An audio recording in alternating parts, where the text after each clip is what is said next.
Wait, hold on. This message is for someone who feels delayed and forgotten. Now, in the book of Isaiah 60:22, the Bible says, when the time is right, the Lord, will make it happen. Now, this verse is about God's timing. Yeah, God is saying that everything in your life is attached to a divine time. Everything in your life, everything in my life is attached to a divine time. Yeah, there is a right time for your breakthrough, there's a right time for your elevation, and there's a right time for doors to open. And there's also a right time for the answers you've been praying for, the answers you've been seeking God for. Yeah, there's a right time for God to answer those prayers, to give you those answers that you've been longing for. There's a right time for it. Yeah, but sometimes we think God is late, or even most times we think God is late. Yeah, because you're desperate for an answer, you're desperate for something to happen. Yeah. And sometimes you feel like God has forgotten us. You feel like God has forgotten you. Yeah?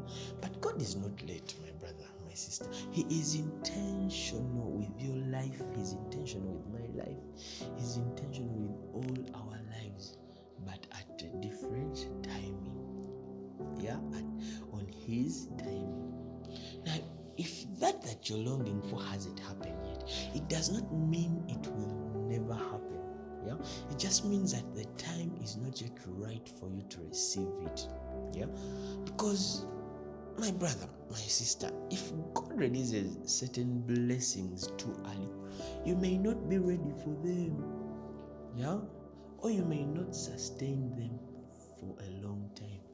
Or worst of all, you may lose it even before it does what? It flourishes. Yeah, so God uses delay as preparation. Yeah, take it like that. God uses that delay as preparation.